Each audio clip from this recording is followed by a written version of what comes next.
Welcome to the podcast, Truck Hauling Talks. I'm John Jackson. The goal of this podcast is to bring you thoughtful discussions, interesting points of views, insights, and valuable information that you can apply to your trucking operation. The podcast is dedicated to exploring the most pressing transportation challenges from development and start to implementation. Truck Hauling Talks believes that transportation is an essential part of our daily lives and is passionate about finding ways to make it more sustainable, efficient, and profitable for drivers and small businesses. Thank you for listening to Truck Hauling Talks. Now here's this week's podcast. All right, here we go. Thank you for tuning in. This is John with Truck Hauling Talks, and I'm here with Chanel White of Wisdom and Authority Title Solutions. Well, we know more than a decade and a half. She's been in this industry almost 20 years, 18 plus years right now.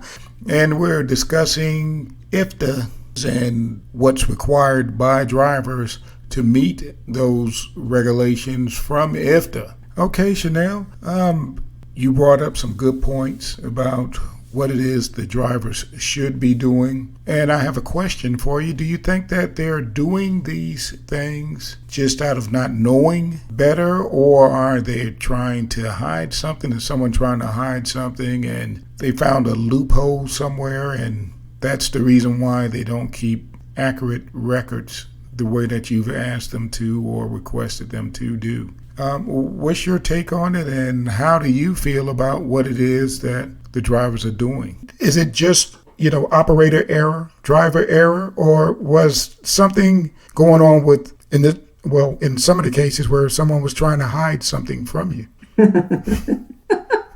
I'm sorry, I gotta laugh at that. I mean, because I don't want to make accusations. I mean, there are times where. Some things might just be obvious, That is true. I mean, I'm gonna be honest. I mean, I could feel sometimes that people are probably trying to conceal their miles, but also I think it's just due to poor record keeping. Okay. Poor record keeping. And then, tying into what you said, some people may be trying to hide because, again, you have certain states when it comes to fuel taxes are higher. Everybody knows PA is expensive. Yep. You got PA, you got Indiana, North Carolina, Florida. And North Carolina. Those states, you're going to pay the price with fuel. Yes. Especially PA. Mm-hmm. Okay.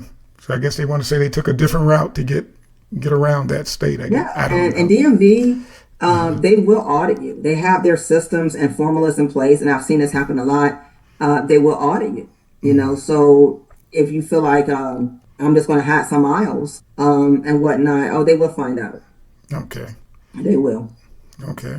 So since we mentioned auditing, can you give us the do's and don'ts when it comes down to that, as far as to avoid? What do we need to do to avoid the audits? What you need to do to avoid getting audited is to file your quarterly Ifta taxes on time. Okay. And I understand, if you're not going to file it on time, at least, try to give a notice possibly in terms of why you may be late. But filing it on time if you can. Another thing is, if you do not file IFTA taxes within 4 quarters, sometimes your IRP and your IFTA decal and license can be at jeopardy for cancellation because DMV is seeing that there's no operations on your part. Okay. So I do understand sometimes due to equipment that's not working, you truckers have to sit it out, maybe a quarter or two. But I've seen cases where truckers filed no operations for 4 to 6 quarters. Wow. So if you're out that long, keep in mind it could be raising red flags. Okay. Also, again, not having sufficient miles and, fuel receipts to balance to correspond with what you're really doing. It really could be problematic.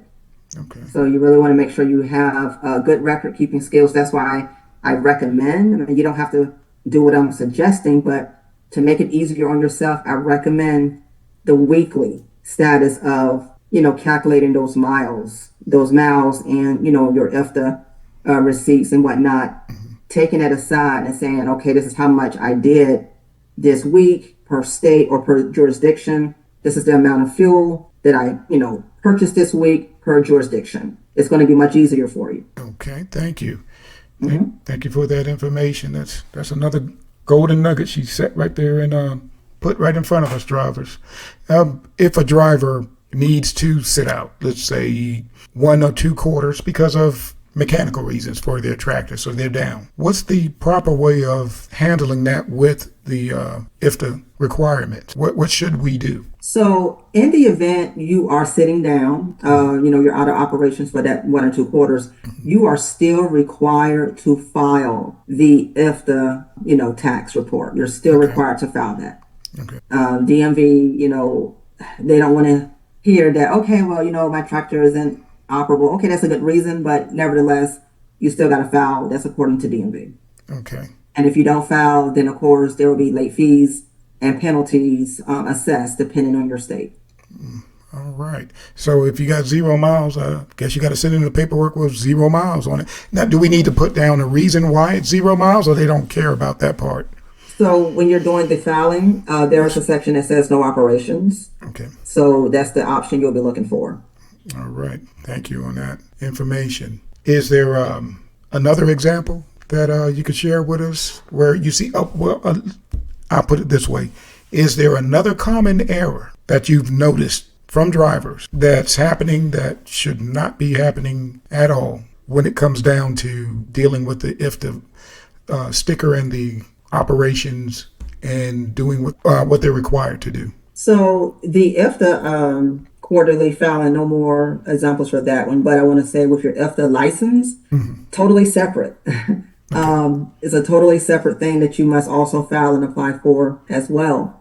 Keep in mind, if you do not file IFTA taxes within that time, then of course that's going to affect your IFTA license itself. Okay. When it's time for you to renew. In essence, a stop will be put on your record. So you would not be able to renew your IFTA license, so you'll be driving around with an old license, which puts you at risk for a citation. Okay. So it's like a catch-22 all around the board.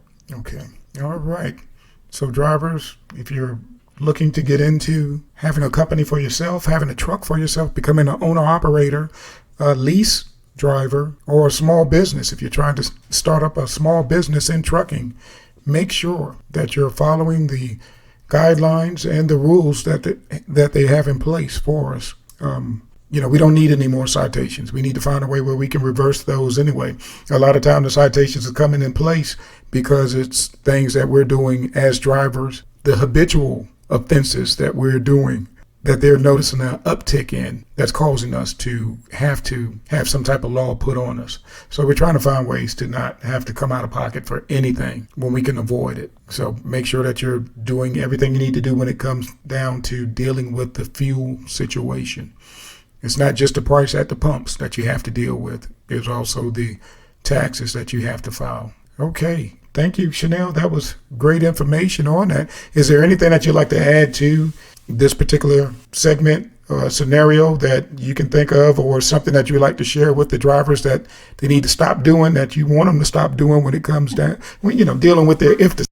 We need to find out what is it that we're doing that, we shouldn't be doing, and we keep coming to you with it, and we got the same excuse. What excuse are you tired of hearing from us? One of my pet peeves is when drivers don't take proper or don't have proper records. Okay.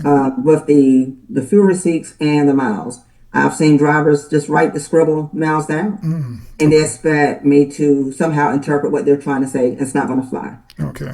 So, again, good record keeping skills are very important in this industry, very important.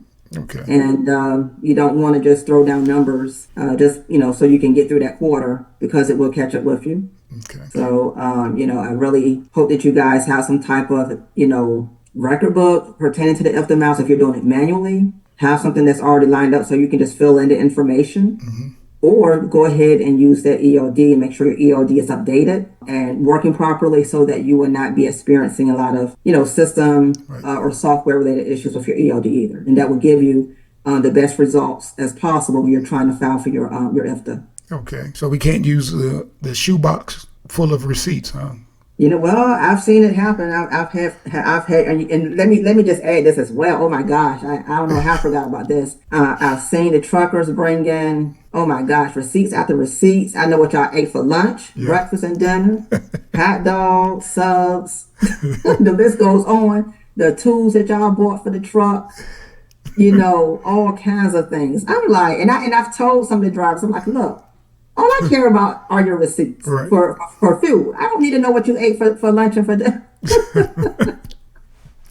Just give me the basic stuff of what I'm asking for. And they will come, yeah, you're right, shoebox. They will come up in there, folders and stacks and envelopes of receipts. I'm like, oh my gosh.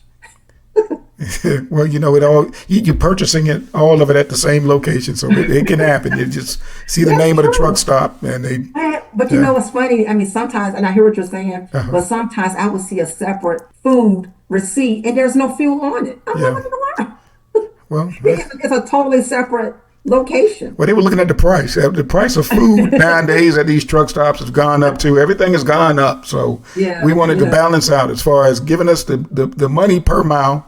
We want that, for the trips we're taking, so we can go ahead and purchase the fuel, purchase the food, purchase the showers, whatever we need to do while we're out on the road. We want it all. We need it all. Peace of mind, everything. We shouldn't be sitting around looking at that, but it's something that happens. By the time you buy something you need inside, could have been some straps he bought for the truck. I don't know. Yeah, that's it. Yeah. It doesn't take much for that to take place.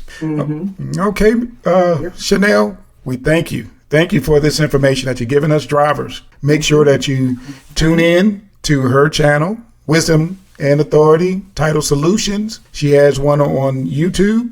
And this is John with Truck Hauling Talks. And we're thanking you for joining us once again for another podcast. We're here Tuesdays, 9 p.m. Eastern Standard Time. And we just want you to be safe out there on the road. Look out for each other. Let's get it back to being courteous towards each other.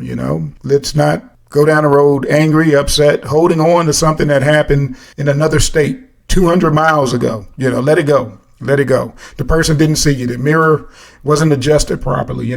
We make those mistakes. Let's chalk it up for them having something else on their mind or not being familiar with that area that they were in. So again, drivers, look out for each other, speak to each other, wave at each other, and you'll see that your day will start to get better. Don't just look at the customers. Okay.